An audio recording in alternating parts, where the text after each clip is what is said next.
पद्य साहित्य। जब साहित्यकार अपने विचार तुकबंदी अथवा लय द्वारा व्यक्त करते हैं तब वह पद्य साहित्य कहलाता है। कहने का तात्पर्य यह है कि जब साहित्यकार अपने विचारों के लिए तुकबंदी के रूप में, लय के रूप में, छंद के रूप में आदि रूपों में जब प्रयोग करता है, व्यक्त करता है, तो उसे ही पद्य साहित्य कहा जाता है। इस तरह से पद्य साहित्य एक ऐसी रचना मानी जाती है जिसमें तुक, लय, यति, गति आदि सब पाया जाता है। ऐसी रचना के लिए गद्य साहित्य ना कह करके पद्य साहित्य कहते हैं। पद्य साहित्य वही रचना होती है जिसमें लय भी पाई जाती है, तुकबंदी भी पाई जाती है, यति गति भी पाई जाती है। जैसे बड़ा हुआ तो क्या हुआ, जैसे पेड़ खजूर, पंथी को छाया नहीं, फल लागे अति दूर।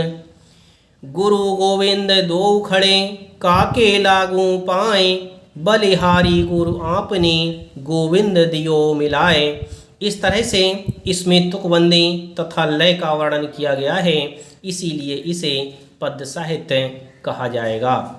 पद्य साहित्य में दोहा, छंद, कविता, साखी, गीत, पद आदि प्रयोग किए जाते हैं। इन सब का निर्माण पद्य में किया जाता है। कुछ पद्य साहित्य के प्रमुख कवि एवं उनकी रचनाओं का वर्णन किया गया है। पद्य साहित्य में कबीरदास का नाम प्रमुखता के साथ लिया जाता है। कबीरदास एक संत पुरुष थे। कबीरदास सगुण शाखा में ज्ञानेश्वरी शाखा के प्रमुख कवि माने जाते हैं। कबीरदास भक्ति काल के कवि हैं जिन्होंने ज्ञान मार्गी शाखा को अपनाया था। कबीरदास ने एक ग्रंथ लिखा है जिसका नाम बीजक है। यह दोहे में लिखा हुआ है। बीजक के 3 भाग किए गए हैं, साखी, सवद और रमैनी। इस तरह से 3 भाग किए गए हैं बीजक के, साखी, सवद और रमैनी।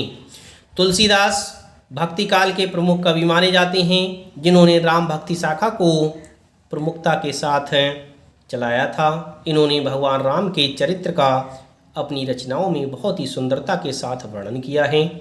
तुलसीदास ने विनय पत्रिका, रामचरितमानस, कवितावली इन प्रमुख काव्य रचनाओं का वर्णन किया है। जयशंकर प्रसाद छायावादी युग के प्रमुख कवि माने जाते हैं। इन्होंने कामायनी, प्रायण गीत आदि काव्य रचनाओं का उल्लेख किया है। हरवंश राय बच्चन, इन्होंने मधुकलश एवं मधुशाला का प्रयोग किया है। यह इनकी रचनाएं पद्य साहित्य में ही की गई हैं।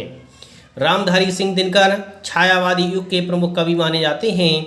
इन्होंने कुरुक्षेत्र, शक्ति और क्षमा आदि रचनाएं पद्य साहित्य में ही लिखी हैं।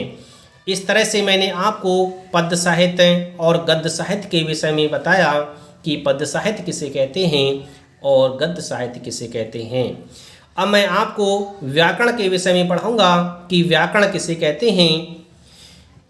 वर्णों के व्यवस्थित मेल से शब्द, शब्दों के व्यवस्थित मेल से वाक्य तथा वाक्यों के व्यवस्थित मेल से भाषा बनती है। इस तरह से यह एक रूप पाया जाता है।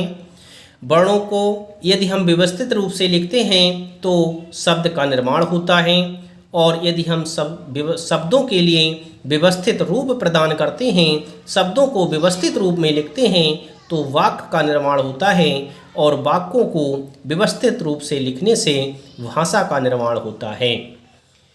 यदि ये व्यवस्थित ना हो तो भाषा अर्थपूर्ण नहीं होगी।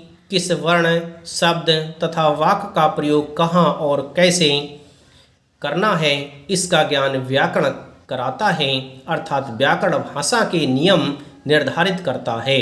इस तरह भाषा से ही हमें इस बात की जानकारी प्राप्त होती है कि हमें किस तरह से किसका प्रयोग करना है। व्याकरण वर्ण, शब्द, वाक्य आदि के प्रयोग करने की विधि को बताता है। व्याकरण ही इन सब को व्यवस्थित करता है। यदि व्याकरण ना हो तो ये व्यवस्थित रूप से नहीं लिखे जा सकते।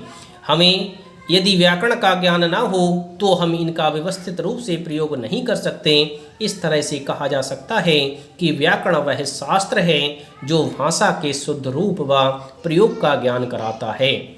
यदि हमें भाषा का ज्ञान नहीं है तो हम भाषा को शुद्ध रूप से प्रयोग नहीं कर सकते। भाषा के शुद्ध रूप का प्रयोग करने के लिए हमें व्याकरण का ज्ञान होना अति आवश्यक है। व्याकरण के मुख्य अंग निम्न हैं।